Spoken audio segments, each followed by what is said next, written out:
All right, at this point, we're going to be looking at some acids and bases, and now starting on some calculations.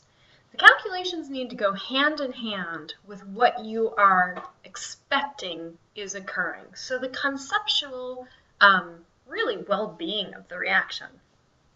Let's start out with the definition of a titration. A titration is any volumetric reaction. What ends up happening in the titration is that you must know one of the reactants, something about it. You then are trying to learn about the other reactant. So if you remember from the experiment 34, you knew something about the silver nitrate that was coming out of the burette. You were then trying to find out about the chloride ions that were still in the flask. So as you added the silver nitrate, you were gaining information about the chloride. For us, we're going to do a similar thing in this unit. We might know about the acid that's in the flask, but then our goal is going to be to find out how much base we need to add from the burette. In all of these cases, you are taking volumetric measurements from some form of burette or other piece of equipment. That's what's known as a titration. When it comes to a dominating species, that's going to be, in our case, the thing that takes over. Whoops. So it might be an ion. It might be a specific compound. But for this unit, it is definitely going to be the dictator of the pH.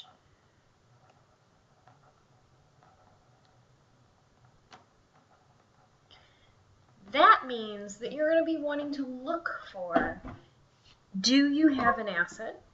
Do you have a base left over? If your dominating species is water, that's going to make your life very easy. But if it's not water, you need to be paying attention to that. So whatever is dictating the pH, again for this unit, is going to be acidic or basic. An endpoint is the next thing that you need to know. We're not always going to be looking for an endpoint, although admittedly when we are in lab we will be looking for an endpoint most of the time. For us, an endpoint means that you know that the moles of hydrogen ions are equivalent to the moles of base ions. That means hydroxide and hydrogen are equal. It does not necessarily mean that moles of your acid are equal to moles of your base. And that's because, as we've seen, the moles of your base might very well be something like barium hydroxide that has twice the amount of hydroxide ion. The moles of your acid might follow the same rule. So this isn't necessarily true, but your hydrogen to hydroxide moles, that's always true. You're then going to be looking for your net reaction, and because we're going to have a net reaction that basically neutralizes a solution, the endpoint should be close to 7. Again, the reaction that you're trying to make is going to neutralize the solution. If that's the case, it means that you are actually obtaining water as your dominating species at the endpoint. That's actually going to be the only point that water is going to be the dominating species. Here's the other thing.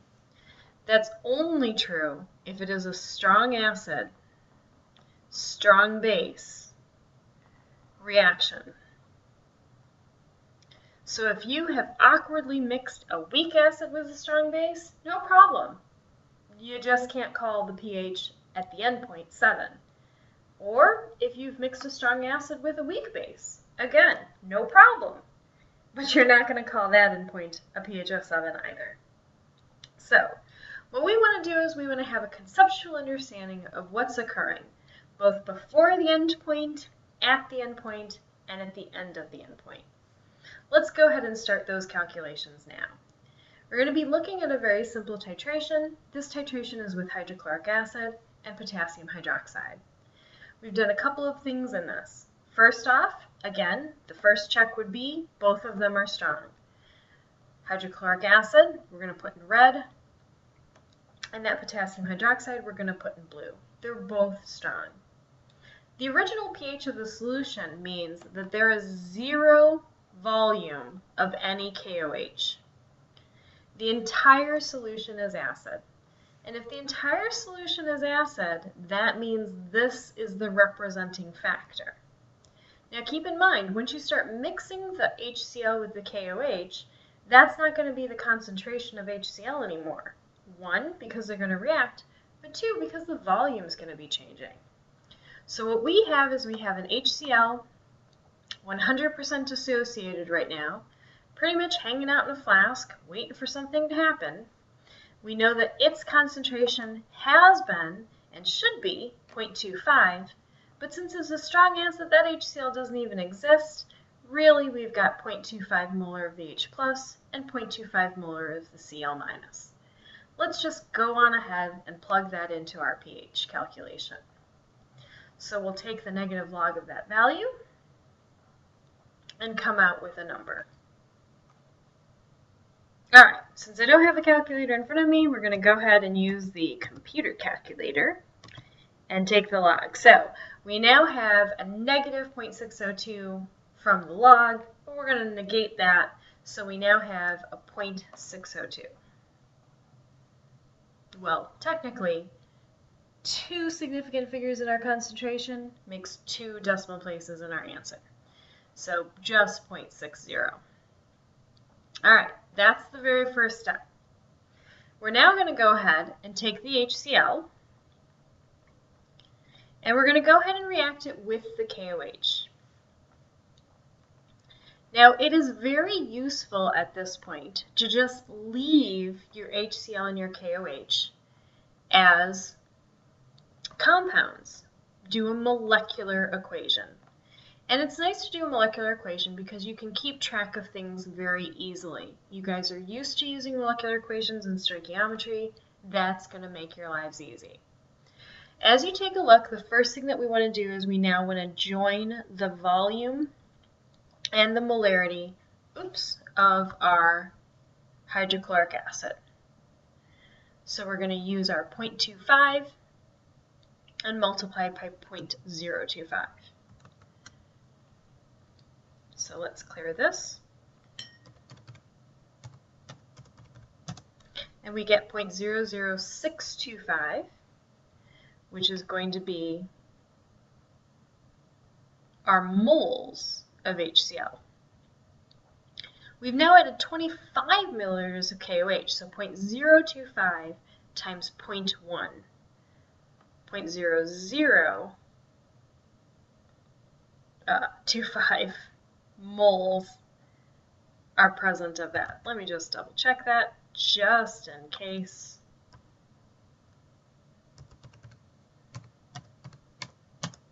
There we go. All right. As we start the reaction, what you're going to see is we've got no water and we've got no KCl, nor do we actually care. With HCl being strong and KOH being strong, we know that this KCl is going to be a nice neutral salt. Water is, of course, meant to be neutral. As I look at my ice chart, I'm not going to be looking for equilibrium. I am, however, going to be looking for the removal of one of these in its entirety, a limiting reactant. So as I look for a limiting reactant, I have a lovely 1-to-1 ratio. How lucky are we? And because we have a 1-to-1 ratio, we can literally pick whichever one is lower. The 0.025 is lower. So KOH is going to be my limiting reactant, and I'm going to subtract 0.0025 from my hydrochloric acid. Whoops. Oh, I closed it, sorry. So that therefore means, as I get my calculator, that I'm going to have my 0.00625 minus 0.0025.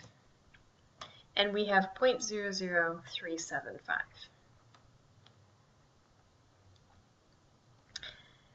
The amount of water that we're now creating is going to be 0.0025.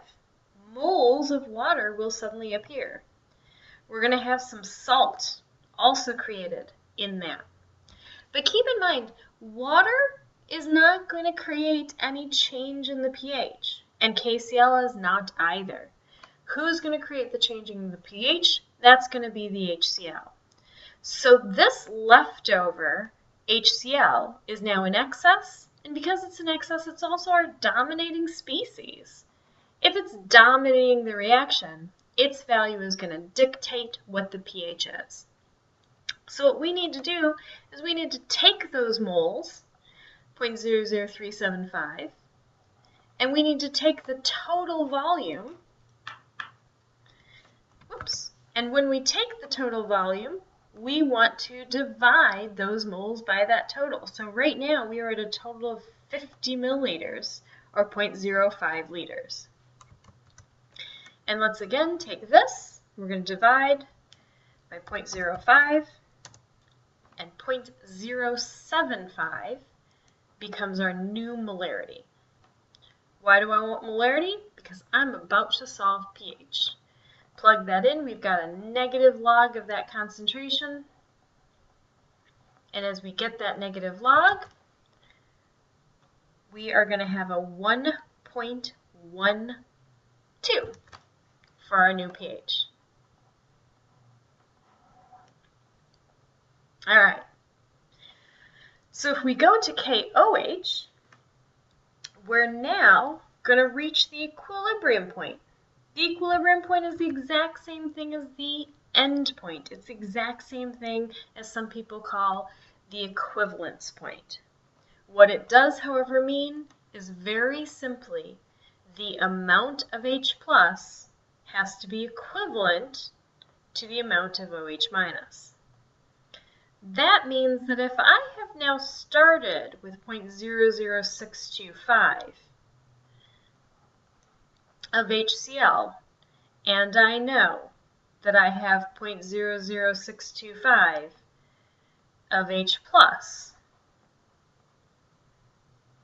right, because it is a 1-to-1 ratio, then I need to know that I have 0.00625 moles of hydroxide. And if I've got that, it's still a 1-to-1 ratio, so I have 0.00625 moles of my KOH. Again, the equilibrium point is this part, the fact that they are equal. All right, so we've now just shown that this is the amount of KOH that is required. I need to know a volume, however, right, since how much is going to imply volume. And since I know that I have a molarity of 0.1, we can easily now calculate for the volume. That's going to be 0.00625 moles divided by 0.1 molarity, which will give us 0.0625 liters of KOH that are required. Or, if you'd rather, 62.5 milliliters. Your choice, both answers will work for me. You've now seen in part B, what does it look like right before the equilibrium, or kind of prior. Part C, what does it look like at the equilibrium point, or the end point. And now part D, we're going to go beyond the equilibrium point. If things are making sense to you, what you should be noticing is that you're going to always start with the same amount of limiting reactant, or the same amount of known species. In our case, our known species is HCl. Our unknown species is the KOH. The KOH is always going to start back at the beginning. So no matter what you're doing, notice what I'm filling in, 0.00625 is going to always be your moles of HCl. Don't try to go from B to C 2D. You'll make your life really miserable. Always start back as if you had never added anything. In this case then, our KOH, we've now added 75 milliliters of 0.1 molar, or rather 0.0075 moles. Again, assume that your hydrogen and hydroxide haven't reacted yet, so we've got 0 water created, not 0 water in the solution, but 0 water that's been created, and we have no potassium chloride that's been created. You're again going to decide who in fact is the limiting reactant. And as you look at this nice 1-to-1 ratio, you should notice that that is going to be KOH. No, that's not KOH. The smaller value is the HCl. So go ahead and subtract that. That then gives us our limiting reactant. And notice that as we subtract that from the KOH,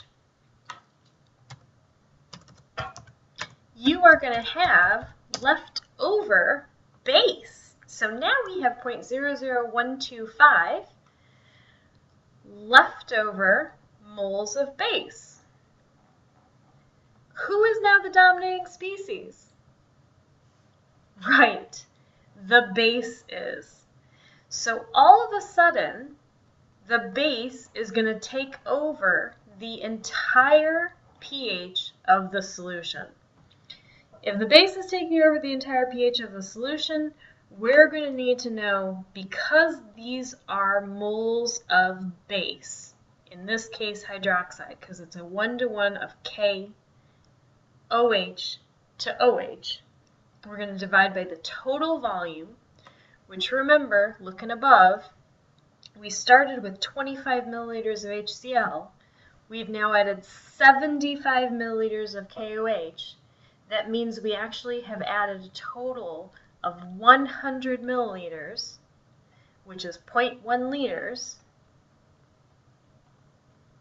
And as we solve for that, we're going to have 0.0125 molar OH minus. You can now take that 0.00125 molar. You cannot get POH. You cannot get pH, but you can get POH. So let's plug that in and get our POH.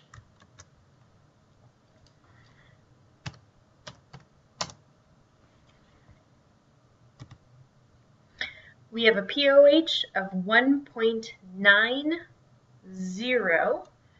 Let's check our sig figs. I think we're only going to be allowed 1.90, which means we can only have 2 decimal places. Yeah, because our molarities only go to 2.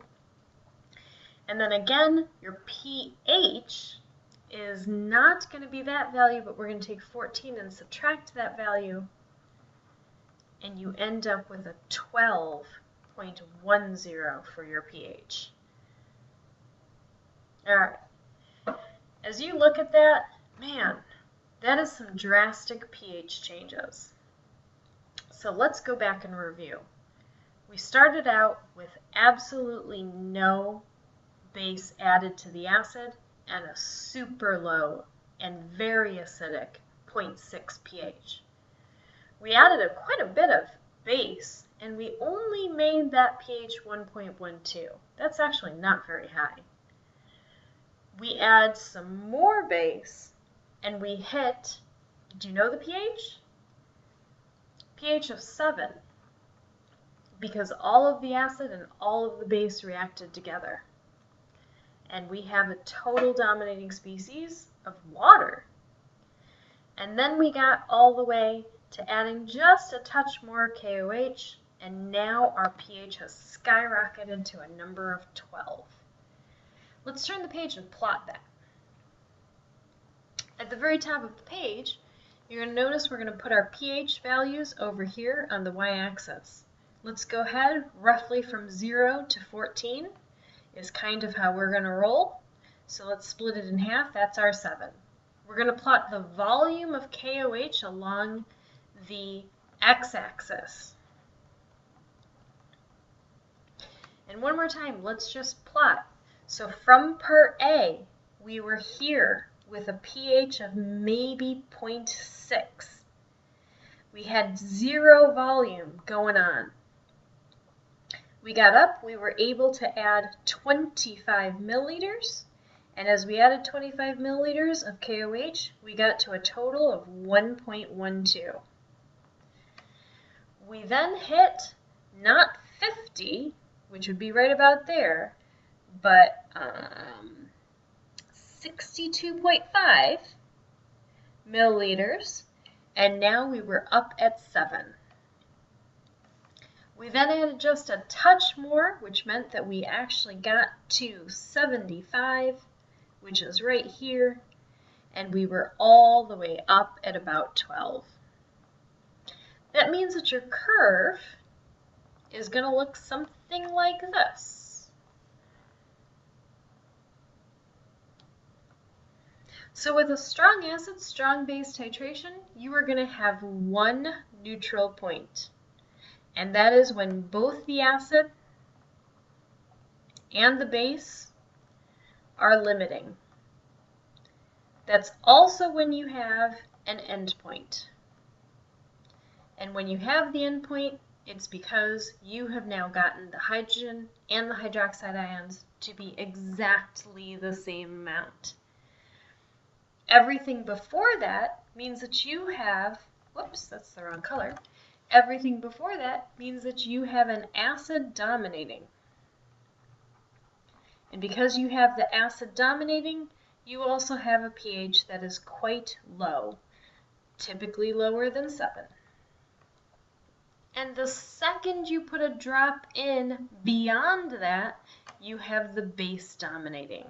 And because the base is dominating, you now have a lot of hydroxide ion, making that pH quite high. Ladies and gents, that's a good introduction to titrations of strong acids and strong bases. And next time we'll be talking about weak.